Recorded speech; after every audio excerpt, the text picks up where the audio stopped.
নবীজি কিরকম মানুষ ছিলেন আপনারা অনেকে জানেন। অনেকে মনে করেন যে নবীজি খুব কঠোর মানুষ ছিলেন। না, নবীজি হযরত মুহাম্মদ সাল্লাল্লাহু আলাইহি ওয়াসাল্লাম তিনি ছিলেন পয়গম্বর, মানুষের প্রতি অত্যন্ত দরদী। আপনারা জানেন সেই সময় ইহুদিদের সাথে যে মক্কা মদিনায় যে লড়াই চলছিল, ইহুদিরা ছিল আমাদের নবীজির প্রধান এবং প্রথম শত্রু। সেই একই ইহুদি ভদ্র মহিলা নবীজিকে একদম দেখতে পারতেন না। নবীজি যেদিন যে পদ্মরে প্রতিদিন নামাজ আদায় করতে মসজিদে যেতেন, সেই ভদ্র মহিলা কি করতেন? ইহুদি ভদ্র মহিলা তিনি প্রতিদিন দুনিয়ার নোংরা জিনিসগুলো সব রাস্তার মধ্যে নেতা দিতেন। কেন? নবীজি তো উঁচু পা করে নামাজ পড়তে যাচ্ছেন, তার প্রতিমধ্যে যদি ময়লা থাকে তাহলে তার নাপাক হয়ে যাবেন, নামাজ জায়েজ হবে না। সেই ভদ্র মহিলা, ইহুদি ভদ্র মহিলা তাই ভাবতেন। কিন্তু নবীজি তিনি তো মন শুদ্ধ, অন্তর শুদ্ধ, তিনি গিয়ে নামাজ আদায় করতেন। প্রতিদিন তাই হতো, প্রায় চলছিল। একদিন নবীজি যখন যাচ্ছেন দেখলেন যে সেই জায়গার মধ্যে কোনো ময়লা নেই, রাস্তা পরিষ্কার। নবীজি ভাবলেন কি হলো, এই ভদ্র মহিলা কোথায় গেলেন যিনি প্রতিদিন আমার নামাজে যাওয়ার পথে ময়লা ফেলতেন, কাদা ফেলতেন, নোংরা ফেলতেন। তিনি খবর নিলেন তিনি কোথায় থাকেন। চলে গেলেন সেই বৃদ্ধা বুড়িমার কাছে, গিয়ে বললেন, দেখলেন যে তিনি বিছানায় শায়িত। নবীজি বলছেন, মা তুমি কি অসুস্থ? বলছে, হ্যাঁ বাবা, তুমি কে?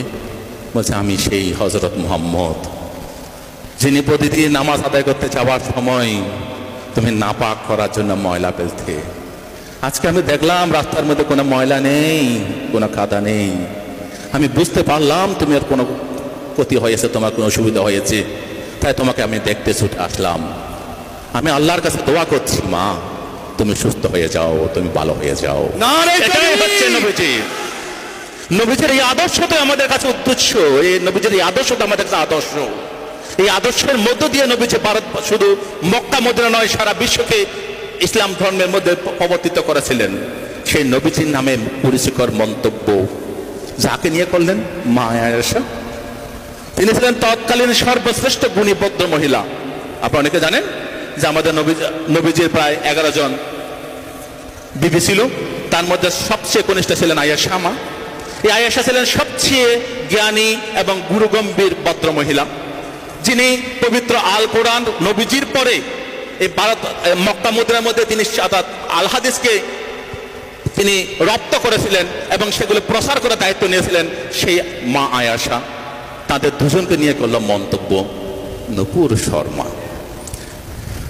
একটু গভীর করে ভাবুন, যারা বুদ্ধিমান আছেন একটু গভীরভাবে ভাবুন, কেন এটা হলো? এটা কি নূপুর শর্মা করেছে? না, নূপুর শর্মাকে দিয়ে কেউ করিয়েছে। খুব ভাববেন।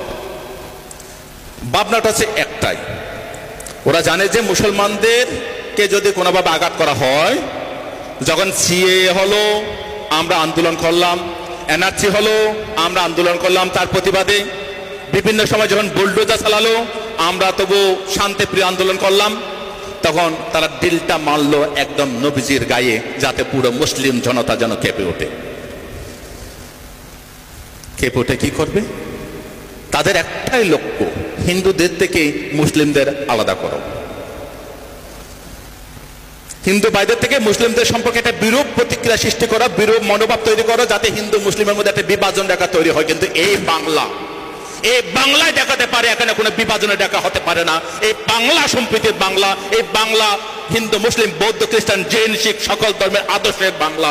এই বাংলায় আমরা কোনোদিন এরকম বিবাদ মানব না, মানতে পারি না। আমরা সবাই এক আছি, এক থাকবো। আজকে এই নূপুর শর্মা বলুন, এই সিএএ বলুন, এই এনআরসি বলুন, এইসব আন্দোলন আজকে স্বপ্ন বাদুড়িকে তৈরি করে। এইসব আন্দোলন অরুণজ্যোতি বিক্ষুকে এরকম মুসলিম সমাজে নিয়ে আসে। আমি আসার আগেই আজকে ধর্মতলায় রানী রাসমণি রোডে আমাদের জমিয়তুল উলামা হিন্দের প্রায় 2 লক্ষ মানুষের সমাবেশ ছিল, সেখানে আমরা মিটিং করে এখানে আসলাম। তো এই আন্দোলন আপনাদেরকে অবশ্যই করতে হবে, এটা কিন্তু শেষ নয় মুসলিম ভাই বোনেরা, এটা কিন্তু শেষ নয়। এরপর আরো বড় আঘাত আসবে, এরপর আরো বড় আঘাত আমাদের জন্য অপেক্ষা করছে, খেয়াল রাখবেন। কিন্তু কখনো কোনো অবস্থায় যারা নবীজিকে ভালোবাসেন, যারা আল হাদিসকে ভালোবাসেন, যারা আল কোরআনকে ভালোবাসেন, তারা কখনো আইন হাতে তুলে নেবেন না, শান্তিভাবে শান্তিপ্রিয়ভাবে আন্দোলন করবেন। কখনো ভাববেন না যে আপনাদের থেকে যারা গাড়ি করে যাচ্ছে সেই মানুষগুলো আলাদা, তারা ভাববেন সবাই আল্লাহর প্রেরিত পুরুষ, তারা আমাদের ভাই। তাই কোনো গাড়ি ভাঙা, কোনো থানাতে আগুন দেওয়া, কোনো গাড়িতে আগুন দেওয়া, এই কাজ কখনো করতে যাবেন না।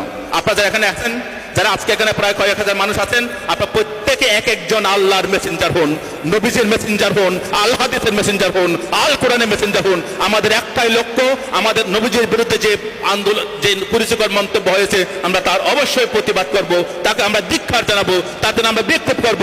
যতক্ষণ নূপুর শর্মা এবং নবীন জিন্দাল গ্রেপ্তার না হবে, ততক্ষণ আমাদের আন্দোলন শান্তিপ্রিয়ভাবে সারা বাংলা নয়, সারা ভারতবর্ষে নয়, সারা বিশ্বের মধ্যে চলছে, এই আন্দোলন চলবে।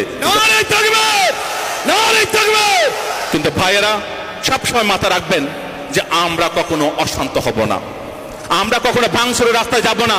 সেই দিন যখন আসবে তখন ডাক আসবে, যেদিন জিহাদ ঘোষণা হবে সেদিন নামবেন, এখন নয়, এখন সময় নয়। আমাদেরকে মাথায় রাখবেন যে আমাদের হিন্দু মুসলিমদের মধ্যে আলাদা বিভাজন রেখা তৈরি করে 2024 ইলেকশন জেতার পায়তারা করছে এই সরকার। 2024 ইলেকশন যখন সামনে আসছে, তখন এইরকম কাণ্ডগুলো ঘটায়। আপনারা খেয়াল করবেন, প্রতিবার ইলেকশন আগে এরকম কাণ্ড ঘটাবে, হিন্দু মুসলিম আলাদা করে হিন্দু ভোটগুলোকে একাট্টা করার চেষ্টা করবে। তাই আপনারা সবসময় চেষ্টা করবেন। নবীজি কি করতেন? আপনাদের আজকে নবীজির জন্য আমরা গলা ফাটাচ্ছি, সেই নবীজি কিরকম মানুষ ছিলেন, তিনি কি করতেন? তার রাস্তায় যখন কাঁটায় ফেলা হতো, তিনি কাঁটায় বিশেষ সরিয়ে দিতেন। তিনি কারো রাস্তায় কোনোদিন কাঁটা হয়ে দাঁড়াননি। তিনি কি বলেছেন?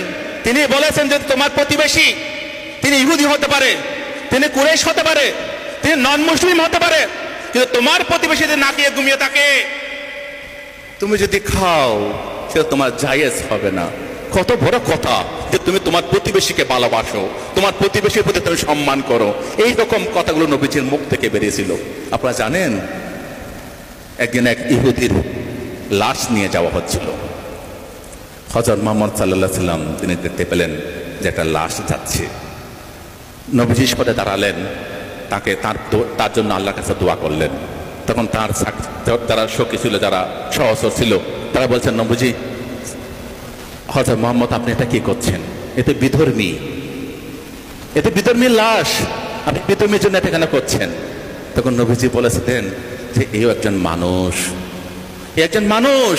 মানুষ হিসেবে তার মঙ্গল কামনা করা, দোয়া করা আমার কর্তব্য। আমি সেই দোয়া করছি। তিনি হতে পারে ইহুদি, তিনি হতে পারে নন মুসলিম।